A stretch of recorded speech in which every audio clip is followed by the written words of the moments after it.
about the price floor and price ceiling, and also our product for the assignment that has been given. First thing first, we will be talking about the price floor. Price floor are minimum price set by the government for certain commodities and services that it's believed are being sold in an unfair market with too low of a price, and thus their producer deserves some assistance. The most common price floor is the minimum wage or the minimum price that can be paid for a labor. Next is the price ceiling. The price ceiling are maximum price set by the government for particular goods and services that they believe are being sold at too high of a price, and thus consumer needs some help purchasing them. Price ceiling has been found to be of great importance in the house and rental market. The product that our group have chosen is sugar. Sugar is a product that has a high demand in the market and in all population daily life, not only in our country, but it is all over the world. The pricing of sugar is changing every day. If the demands for sugar is high, the supply side is probably not expandable due to the small production-based sugar companies around.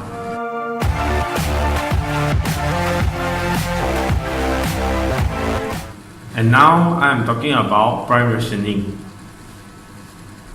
Rationing refers to an artificial control on the distribution of scarce resources, food items, industrial production, and so more. In banking, credit rationing is a situation when banks limit the supply of loans to customers. In economics, rationing refers to an artificial control of the supply and demand of commodities. So, price rationing is referring to the controlling of price against sugar price. And here we show about the data of long term and short term. Wherever resources are particularly scarce, demand exceeds supply and price are driven up. The effect of such a price rise is to discourage demand and conserve resources. The greater the scarcity, the higher the price and the more the sources is rationed. This can be seen in the market of sugar. As sugar slowly runs out, its price will rise, and this discourages demands and leads the more sugar being conserved than a lower prices.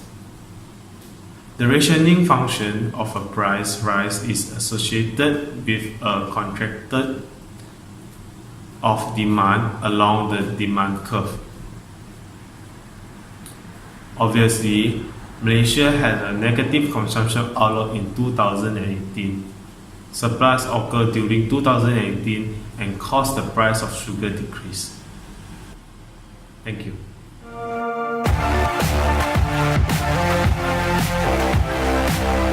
Hi there, my name is DEVENDDRA and I am from ZHEN. Today I would like to explain the graph of price ceiling.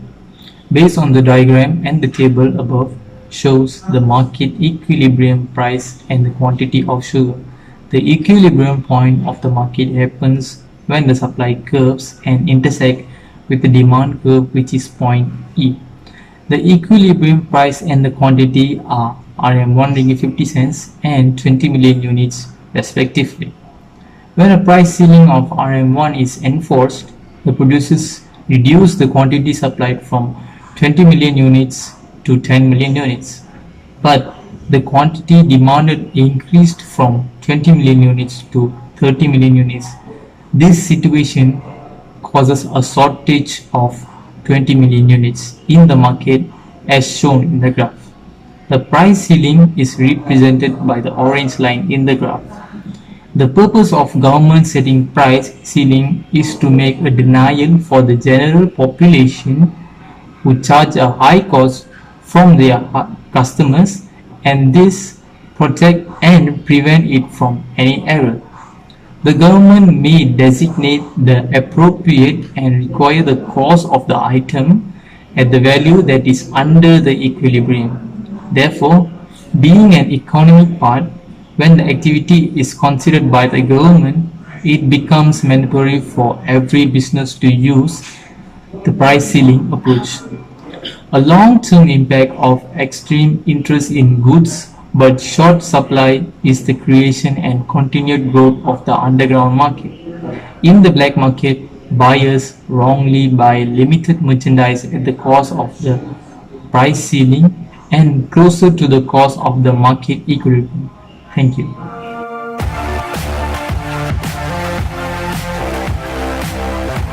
Hi, my name is SOMESWARAN VENUGOPAL. So today I will talk about the definition of the price ceiling. Price ceiling is a situation when the price change is more than or less than the equilibrium price determined by the market force of the demand of or the supply. The advantage of disadvantage of price ceiling. The price ceiling has some advantages for the marketplace. The price ceiling will help to avoid supplier from engaging in price gouging or charge the goods and services at the higher price. Price ceiling also gives an advantage that it will be maintain the cost of living during high level of inflation. Inflation shows that the style and trend of goods and services will increase over time and not fixed. During the high level of inflation, the price will increase more and rapidly compared to the income of consumers, which is the purchasing power, might be decreased. The price ceiling will maintain their standard of living in this modern world. This is a very sufficient advantage among the other advantages of the price ceiling. Price ceiling also has some disadvantages to the marketplace. Initially, suppliers not allowed to produce much of products if they cannot set their own prices for their products. So the supply of the main resources will decrease or decline and reduces the availability of resources in the marketplace. Decreasing the quality of products also one of the disadvantages of the price ceiling, because financially they will be very weak to reinvest for their business.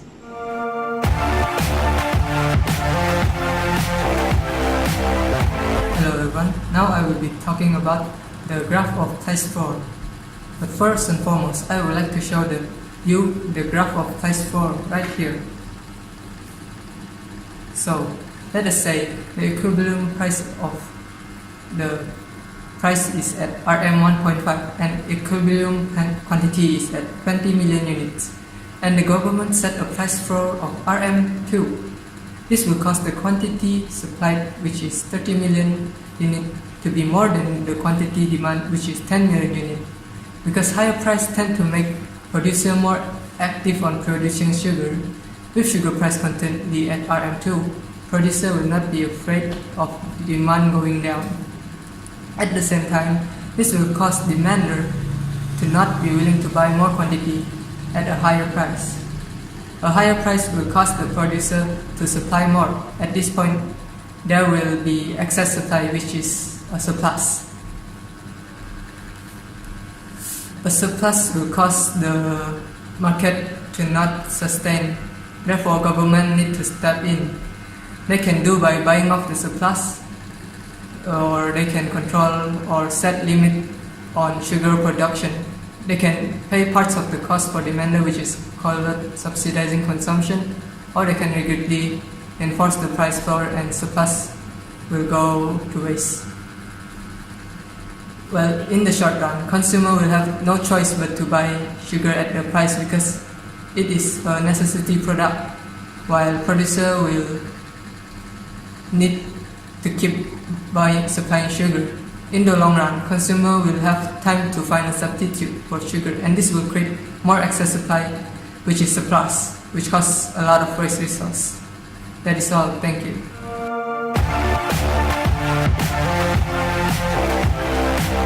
I will talk about advantage and disadvantage of price floor. There are some benefits of price floor, but this benefit typically only benefit for a certain segment of the economy. For example, price floor are typically good for producer because they set a minimum price at which their good can be sold, and this price is usually above the market price, which means the producers are able to sell the goods and services at a price which is above a normal price they would sell it for, and they can make extra profit as well. Let's take an example, a packet of sugar. If a packet of sugar costs Rm 1 ringgit and the government decides that the minimum price should be 2 ringgit and 50 cents, this means that now the producer will sell each package of sugar for an extra 1 ringgit and 50 cents, which is great for the profit also. So the supply will want to produce more the consumer demand. At the same time, the price floor has a negative effect too. There are 3 negative effects of the price floor, which is consumer, producer, and the general economy. Over the short term, producers benefit as they are able to sell their goods at a higher price. However, this is the risk that because prices are high and the produce product too much of the good while the consumer cannot afford them. This leads to a surplus and potential loss down the road of producers as they were not able to tell what have produced. Besides that, it will be affected by the consumer too. The consumer is typically worse off as they have to pay more money for the goods and services. And for last but not least, the price floor disadvantage will lead to general economy. In general, the economy lost out because there is not an efficient allocation of production. And this is being so, the government may also be less able to collect tax on production and sale of the product.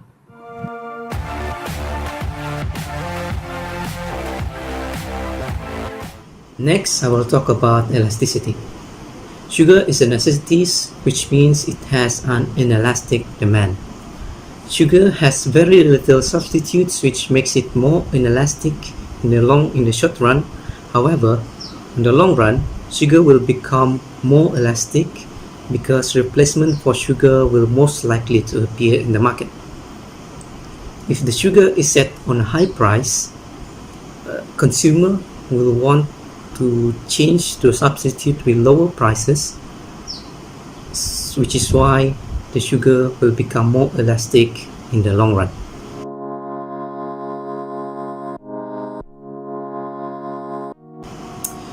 In conclusion, based on our research on sugar, we can say that price floors and ceilings on a certain product, which is in our case is sugar, can definitely affect its price rationing and resource allocation.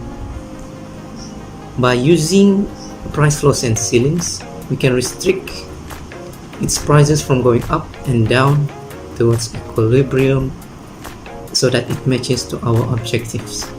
That is all. Thank you.